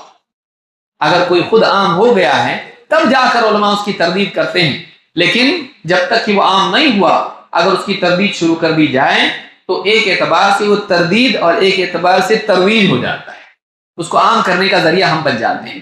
تو یہ بات سفیان الثوری رحمۃ اللہ علیہ کی امام البغوی نے اپنی کتاب شرح السنہ میں بیان کی ہے۔ ابو محمد عبداللہ ابن ہانی کہتے ہیں وسئل ای الامام احمد، امام احمد سے پوچھا گیا عن النظر فی کتب الرائے، اہل رائے کی کتابیں پڑھنا، جو دین میں اپنی رائے سے بولتے ہیں، ان کی کتابیں پڑھنے کے بارے میں پوچھا گیا، فقال لا تنظر فی شیء من الرائے ولا تجالس، اہل رائے کی کتابیں پڑھو بھی مت اور ان کے ساتھ بیٹھو بھی مت۔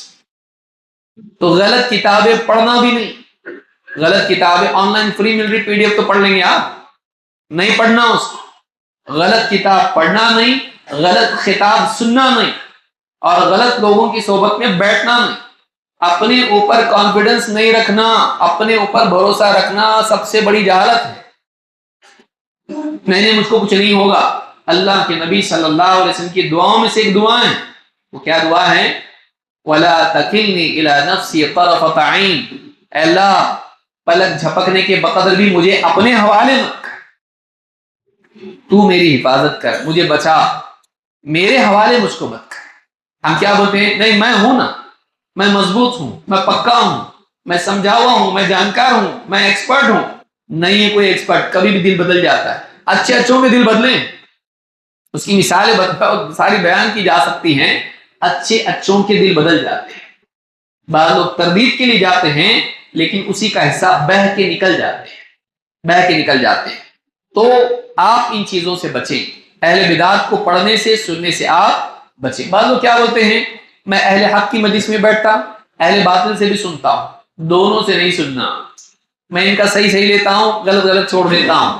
مبشر ابن اسماعیل الحبلی کہتے ہیں قیل للاوزاعی، امام الاوزاعی رحمہ اللہ سے کہا گیا ان رجلا یقول انا اجالس اہل السنہ واجالس اہل البدع، ان کے سامنے کہا گیا کہ ایک آدمی کہتا ہے میں اہل سنت کے ساتھ بھی بیٹھتا ہوں، اہل بدعت کے ساتھ بھی بیٹھتا ہوں۔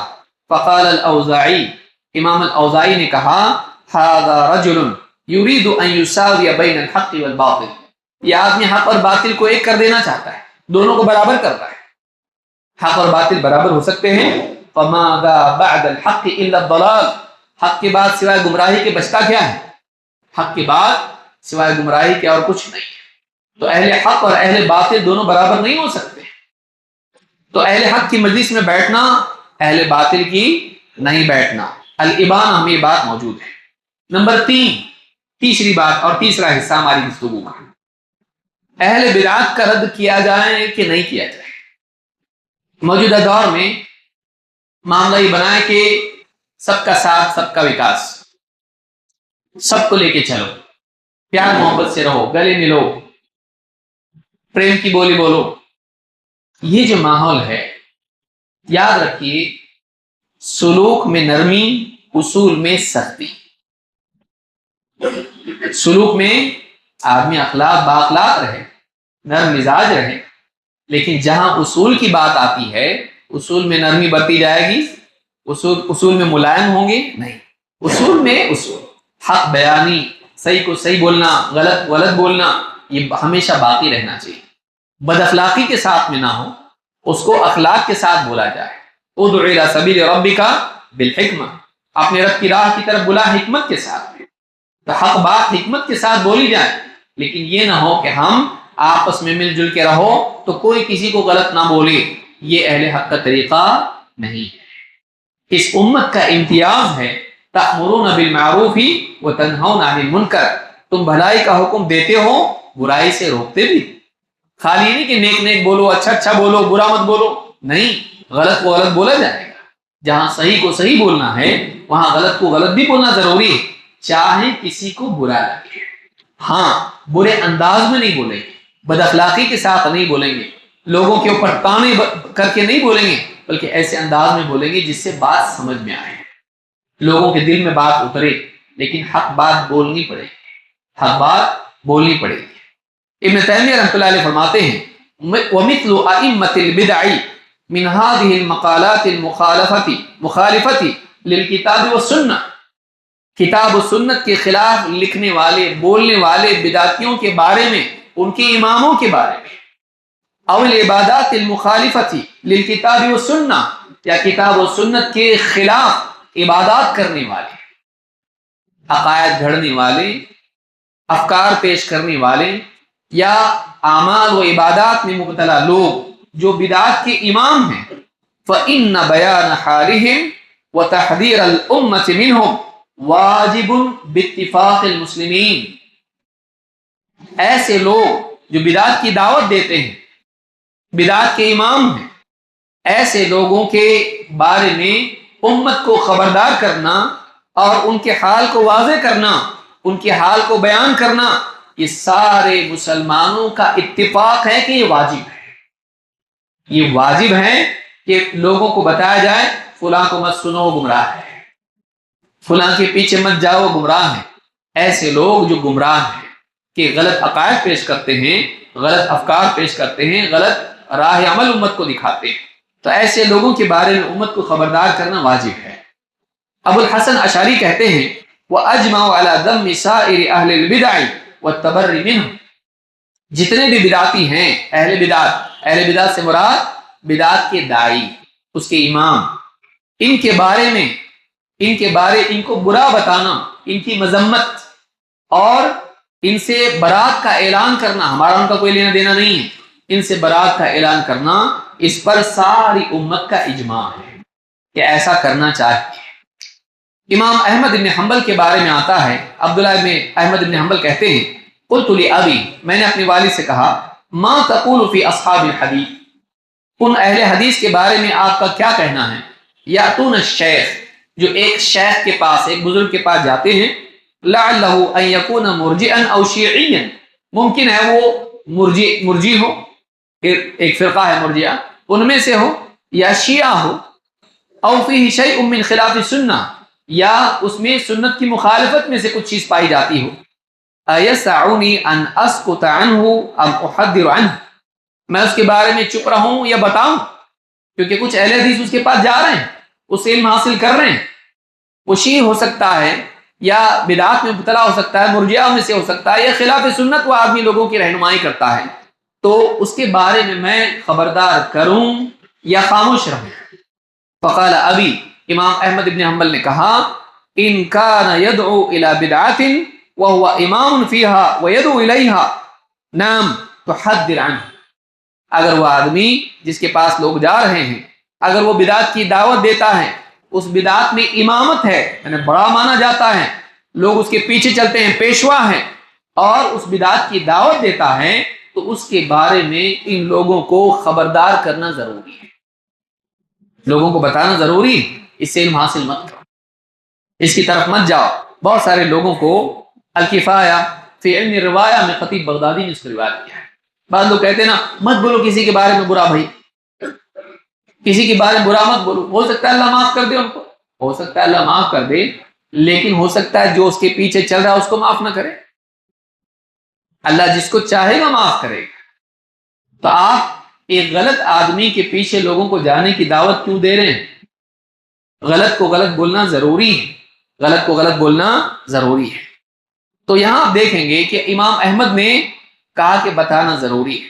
محمد بن بشران الجرجانی کہتے ہیں قلت لاحمد بن حنبل، اب بعض اوقات ہوتا ہے لوگوں کو یہ اس کو برا بولتے ہیں، اس کو غلط بولتے ہیں، اس سے مت لوگ بولتے ہیں، تو لوگ اس کو برا مانتے ہیں۔ ایسا کرنے والا شوق کی وجہ سے نہیں بولتا ہے، ذمہ داری کی وجہ سے بولتا ہے، ذمہ داری کی وجہ سے بولتا ہے، اس کو شوق نہیں کہ لوگوں سے منع کرے اور اس کے اوپر جرا کرے، اس کے اوپر جرا کرے۔ اہل حدیث کے بارے میں لوگ بولتے ہیں نا یہ اس کو غلط بولتے، اس کو غلط بولتے، سب کو غلط بولتے، کیا تم ہی صحیح ہے کیا؟ ہم یہ نہیں بولتے ہم ہی صحیح ہیں، ہم بولتے ہیں ہمارے پاس صحیح ہے، اللہ کرے ہم کو بھی صحیح پر چلنے کی توفیق مل جائے۔ ہم اپنا تزکیہ نہیں کرتے ہیں، ہم جنتی ہیں اور ہم جنت میں جانے والے، ہم نہیں، ہمارا راستہ صحیح ہے، جو راستہ ہم کو ملا ہے سلف سے یہ راستہ صحیح ہے، اللہ ہم کو بھی توفیق دے کہ اسی راستے پر ہم جمے رہیں اور جنت میں جائیں۔ ہم اپنی بڑائی بیان نہیں کرتے ہیں، ہم ایز اے پرسن جس کو ہم کہیں شخصیت کے اعتبار سے، لیکن منہج کے اعتبار سے ہم کہتے ہیں کہ یہ صحیح ہے۔ اللہ ہم کو بھی دوسروں کو بھی اس پر چلنے کی توفیق دے، ہم دعا کرتے ہیں، معلوم نہیں ہمارا کیا ہو، ہم اپنے بارے میں ڈرتے ہیں، ہمارے نبی ڈرتے تھے، ہم نہیں ڈریں گے، ہم اپنی پاکی بیان نہیں کرتے، لیکن ہم بتاتے کہ یہ راستہ پاک ہے، یہ راستہ عمدہ ہے، اس پہ ہم کو بھی چلنا ہے، دوسروں کو بھی چلنا ہے۔ امام احمد بن حنبل سے محمد بن بشران نے کہا یا ابا عبداللہ انہو لیشتد علی ان اقول فلان کذاب فلان ضعیف، کہتے کہ اے امام، اے ابو عبداللہ، مجھے بہت کوفت ہوتی ہے کہنے میں کہ فلان کذاب ہے، فلان ضعیف، راویوں پر جرح کرنے میں مجھے بڑی تکلیف ہوتی ہے، کیسا ہمت کر کے کہوں کہ فلاں ضعیف ہے، فلاں کذاب ہے، بولنا پڑتا، لیکن بہت تکلیف ہوتی بولنے میں، یہ خوشی خوشی نہیں کر رہا ہوں میں، حق بیان کرنے کے لیے بولنا پڑتا ہے، لیکن بہت تکلیف ہوتی بولنے میں کہ کیسے میں فلاں کے اوپر جرح کروں۔ فقال علی، امام احمد نے کہا اذا سکت انت وسکت انا، اگر تم بھی خاموش رہو میں بھی خاموش رہوں، فمتى يعرف الجاہل الصحیح من السقیم، تو جاہل عوام کو کیسے معلوم پڑے گا یہ حدیث صحیح ہے اور یہ حدیث ضعیف ہے؟ راویوں ہی پر تو مدار ہوتا ہے حدیثوں کا، اگر جھوٹا راوی بیان کر رہا ہے حدیث تو اس کی حدیث معتبر نہیں ہوتی۔ اب اگر تم بھی چپ ہو جاؤ میں بھی چپ ہو جاؤں اور لوگ اس کی حدیث ماننے لگیں اور بدعات میں مبتلا ہو جائیں، دین پر عمل کرنے لگیں، عقائد ان کے خراب ہوں، اگر ہم سب چپ ہو جائیں اور غلط کو غلط نہ کہیں، عوام کو بتائے گا کون؟ عوام کو بچائے گا کون؟ تو عوام کو بچانے کے لیے گمراہی سے ہم کو بولنا پڑے گا، چاہے پھر لوگ ہم کو برائی کیوں نہ کہیں۔ یہ بڑی ذمہ داری کا کام ہوتا ہے، باطل پر رد کرنا، اس پر لوگ دشمن بنتے ہیں اور زندگی بھر پیچھا نہیں چھوڑتے کہ انہوں نے رد کیا ہے نا، اب ان کی غلطیاں نکال کے ہم بتائیں گے، تو پیچھا پکڑ لیتے ہیں۔ کون پسند کرتا ہے اس کو کہ لوگ میرے پیچھے پڑ جائیں؟ لیکن لوگوں کی دشمنی چھوٹی چیز ہے، اللہ کا دشمن بن جانا یہ بڑی چیز ہے۔ ایک علم والے کے لیے ذمہ داری ہوتی ہے کہ وہ حق کو حق بتائے، باطل کو باطل، چاہے پھر لوگ اس کے دشمن بن جائیں۔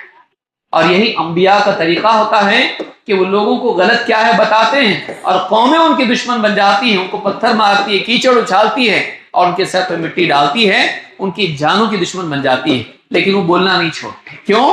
اس لیے نہیں کہ ان کو شوق ہوتا ہے لوگوں کو غلط بولنے کا، نعوذ باللہ، وہ اس لیے بولتے ہیں کیونکہ اللہ کی طرف سے ان پر ذمہ داری ہوتی ہے۔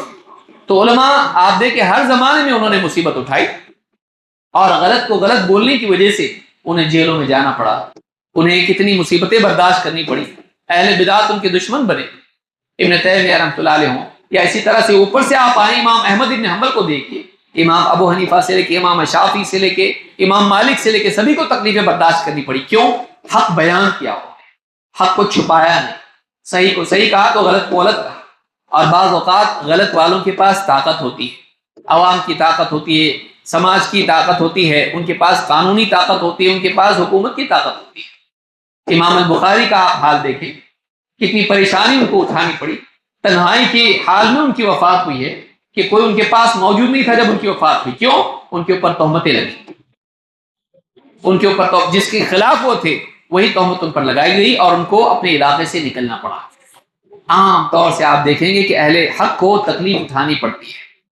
تو ابن حجر رحمہ اللہ فرماتے ہیں وقد اجمع العلماء على جواز جرح المجروحین من الرواة احیاء و اموات۔ ایک بات یہ بھی، تو کیا بولتے ہیں اب اسرار احمد ہیں یا فلاں صاحب ہیں، اب گئے نا وہ دنیا سے، چھوڑو نا، پیچھا چھوڑو ان کا، جو آدمی دنیا سے گیا اس کے بارے میں برائی کیوں بیان کر رہے آپ؟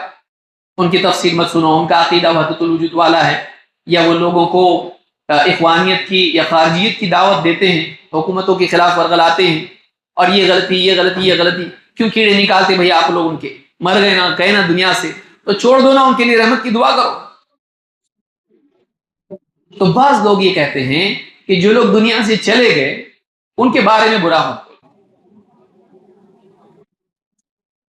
ابن حجر رحمہ اللہ فرماتے ہیں کہ علماء کا اس پر اجماع ہے کہ جو راوی دنیا سے چلے بھی گئے، چاہے وہ زندہ ہوں یا وفات پا چکے ہوں، اگر وہ حدیث لینے کے اعتبار سے معتبر نہیں ہیں تو ان کا غیر معتبر ہونا بیان کیا جائے گا، چاہے وہ زندہ ہوں یا وفات پا چکے ہیں۔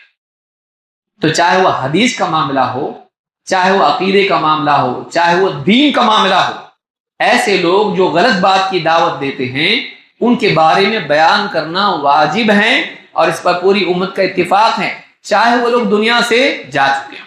فرق کیا پڑتا ہے بھائی ایک آدمی زندہ ہے اس کے بارے میں بولنا، جو آدمی دنیا سے چلا گیا نہیں بولنا، یہ کیا تفریق کیا ہے؟ اس کی کتاب عام ہے، کل جب زندہ تھا غلط بیان کرتا تھا، آج وہ چلا گیا، اس کی بیان کتاب کی شکل میں لوگوں کے پاس موجود ہے، نقصان تو آج بھی ہے۔ بلکہ بعض اوقات ایک آدمی دنیا سے جانے کے بعد قوم میں تقدس اختیار کر لیتا ہے، حاصل کر لیتا ہے، جینے تک وہ اتنا بڑا نہیں رہتا، مرے بعد بڑا بن جاتا۔ پھر قبر پرستی کب آتی؟ بابا زندگی میں اتنے بڑے نہیں رہتے، لیکن بابا چلے گئے تو اور بڑے بن جاتے ہیں، ان کی درگاہ بن جاتی۔ تو بعض اوقات تو دنیا سے جانے کے بعد عظمت اور بھی بڑھ جاتی ہے، اس کی باتوں کی قدر اور بھی بڑھ جاتی ہے۔ اب تو اور زیادہ ضروری ہے کہ بتایا جائے کہ یہ غلط ہے، ان کی باتیں غلط ہیں۔ اب ایسی صورت میں ہم یہ کرتے ہیں کہ جو آدمی مسلمان باقی تھا، دنیا سے چلا گیا، چاہے گمراہ تھا، ہم اس کے لیے دعا کرتے ہیں بھئی اللہ معاف کر دے اس کو، لیکن اس کی غلط بات جو عوام میں رائج ہے، آپ اس بات کو کیا کریں گے؟ پھیلانے دیں گے لوگوں میں، نہیں بتائیں گے یہ غلط ہے۔ بھئی ایک آدمی ہے غلط دوا بنا کے مر گیا، آپ سمجھ گئے میں کیا بولنا چاہ رہا ہوں؟ غلط دوا بنا لیا، اب غلط دوا بنا کے مر گیا وہ، آپ کیا کریں گے؟ لعنتیں کریں گے اس پہ، آپ بولیں گے اللہ معاف کر دے، اللہ اس کو معاف کر دے، دوا غلط بنا ہے۔ آپ کیا بولیں گے؟ مر گیا اس لیے اس کی دوا کو بھی صحیح بولنا، کھا کے جو دوسرے مریں گے ان کا کیا کریں گے آپ؟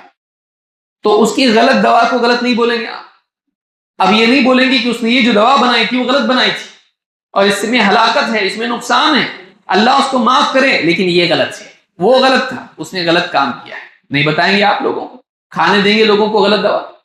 جسمانی اعتبار سے نقصان ہے، دینی اعتبار سے، قلبی اعتبار سے نقصان نہیں۔ تو بعض لوگ یہ کہتے ہیں کہ جو لوگ دنیا سے چلے گئے ہیں ان کی برائی بیان نہ کی جائے. یہ کون سا قاعدہ ہے؟ اگر ان کی برائی ختم ہو جاتی ان کے مرنے کے بعد تو کون ان کے بارے میں تذکرہ کرتا ہے؟ لیکن بعض اوقات ہوتا ہی ہے کہ آدمی خود دنیا سے چلا جاتا ہے لیکن اس کی برائی پیچھے چھوڑ کے جاتا ہے. اس کے آڈیو، اس کے ویڈیو، اس کی کتابیں پیچھے باقی رہتی ہیں. اب اگر اس پہ نہ بولا جائے تو لوگ اس کی غلط باتوں کو سنیں گے اور اس کو مانیں گے، اس پر عمل کریں گے. لہٰذا علماء کی ذمہ داری ہوتی ہے کہ اس کے دنیا سے جانے کے بعد بھی اس پر جرح کریں، اس کی غلط کو غلط اور اس کی غلطیوں کو لوگوں کے سامنے بیان کریں. ورنہ آپ دیکھیں ساری کتابیں ختم کر دیجیے، راویوں کے بارے میں مدرسے میں پڑھانا ہی بند کر دیجیے. جتنے راوی حدیث کے ہیں، جھوٹے راوی، ضعیف راوی، فاسق، فاجر، جو بھی بدعتی ہیں، کیا ان کا تذکرہ ختم کر دیا جائے؟ پھر کیا قرآن میں سے بنی اسرائیل کی برائیاں بھی نکال دیں گے آپ؟ سوچئے، بنی اسرائیل ہیں ہمارے سامنے ابھی، جو موسیٰ علیہ السلام کے زمانے میں تھے. اللہ نے ان کی غلطیاں کیوں بیان کی؟ ان کی غلطیاں بیان کی نا اللہ نے. بلکہ بعض اوقات یہ کہتے ہیں بھائی اگر کوئی آدمی غلط ہے اس کی بھلائیاں بھی تو ہے نا. تو انصاف کا تقاضا یہ ہے کہ جب آپ کسی کی برائی بیان کریں تو اس کی بھلائی بھی بیان کریں، اور یہ انصاف ہے. علماء نے کہا یہ بدعت الموازنہ، یہ خود ایک بدعت ہے کہ کوئی آدمی اگر غلط ہے، گمراہ ہے، آپ اس کی برائی بیان کرنا چاہ رہے ہیں، لوگوں کو اس سے تحذیر کر رہے ہیں اور لوگوں کو خبردار کر رہے ہیں، تو پہلے آپ اس کی خوبیاں بیان کریں. بہت اچھا تھا، نماز پڑھتا تھا، دعا کرتا تھا، نماز میں پہلی صف میں رہتا تھا اور بہت مخلص تھا، خدمت خلق میں بہت آگے تھا، لیکن اس نے لوگوں کو قبر پرستی کی دعوت دی اور آج اس کی وجہ سے اتنے سارے لوگ قبر پرستی میں مبتلا ہو گئے. ایسا کریں گے آپ؟ جہاں کسی سے خبردار کرنا ہو، اس کی گمراہی سے بچانا ہو، اس کی برائیوں کا تذکرہ کیا جائے گا، اس کی بھلائیاں نہیں بتائی جائیں گی. جیسے مثال کے طور پر آپ کسی اپنی اولاد کو کسی لڑکے سے جو بہت ایکسپرٹ ہو، سمارٹ ہو، لیکن ڈرگ ایڈکٹ لیکن اس میں اور بھی بھلائیاں ہوں، زنا کاری کرتا ہو، چوری کرتا ہو، لیکن امتحان میں اچھے مارکس لیتا ہو، اور ماں باپ کے سامنے شریف بن کے رہتا ہو لیکن پیچھے گڑبڑ کرتا ہو، ماں باپ کی پوری خدمت کرتا ہو، گھر کے کام کاج نپٹاتا ہو، آپ اپنے بیٹے سے کیا کہیں گے؟ وہ لڑکا دیکھ ماں باپ کا کتنا خدمت کرنے والا ہے اور وقت پہ آتا ہے، پڑھائی برابر کرتا ہے، اچھے مارکس لیتا ہے، لیکن چوری کرتا ہے. ایسا بولیں گے آپ؟ آپ بولیں گے اس کے ساتھ مت رہے کیونکہ وہ چوری کرتا ہے، ڈرگ ایڈکشن میں مبتلا ہے، اس میں یہ برائیاں ہیں. آپ یہ نہیں کہیں گے کہ اس کے فضائل بیان کریں، آپ اس کی خوبیاں بیان کرتے کرتے اپنے لڑکے کو اس کے پاس بھیجیں گے. بیٹا بھی سوچے گا جب اتنی ساری بھلائیاں ہیں تو کم سے کم میں اس کے ساتھ بیٹھ کے پڑھائی میں تو ایکسپرٹ بن جاؤں گا. لیکن وہ پڑھائی کرنے جائے گا اور اس کے ساتھ میں ڈرگ ایڈکشن سیکھ لے گا. آپ اپنی اولاد کو بولتے ہیں وہ سب خوبیاں اپنی جگہ، لیکن وہ لڑکا خراب ہے، اس کے ساتھ مت بیٹھ کیونکہ وہ ڈرگ ایڈکشن میں مبتلا ہے. تو اہل بدعات میں ایسا نہیں کہ خوبیاں نہیں ہوتی ہیں. خوارج میں خوبیاں تھی. اللہ کے نبی صلی اللہ علیہ وسلم نے کیا فرمایا؟ تم ان کی نمازوں کو دیکھ کے اپنی نمازوں کو کم سمجھو گے، ان کے روزوں کو دیکھ کے اپنے روزوں کو کم سمجھو گے، لیکن وہ دین سے ایسے نکل جائیں گے جیسے تیر شکار کے پار نکل جاتا ہے. تو خوبیوں کو دیکھ کے دھوکہ نہیں کھانا کسی کی، اور یہ قانون نہیں بنا لینا کہ اس میں برائی ہے تو اچھائی بھی تو ہے نا. نہیں، جب اس میں برائی ہے تو آپ اگر گمراہی میں جا سکتے ہو اس کی وجہ سے تو آپ کو صرف اس کی برائی بیان کرنا ہے، نہ کہ اس کی خوبیاں.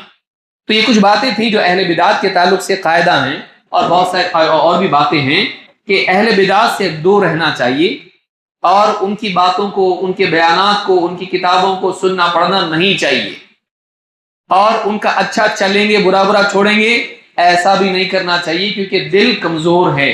ہو سکتا ہے آدمی گر جائے، گمراہ ہو جائے، گڑھے میں چلا جائے. ایسا نہیں کرنا چاہیے. اور چاہے وہ زندہ ہوں یا وفات پا چکے ہوں، اگر امت ان کی گمراہیوں میں مبتلا ہو سکتی ہے تو چاہے ان کی وفات ہو چکی ہو، ان کی باتیں اگر عام ہوں تو امت کو اس سے خبردار کرنا چاہیے. اور ایسے علماء کو برا نہیں کہنا چاہیے جو برے کو برا بولتے ہیں. کتنی عجیب بات ہے، سوچیے، جو برے کو برا بول رہا ہے لوگ اس کو برا بولتے ہیں.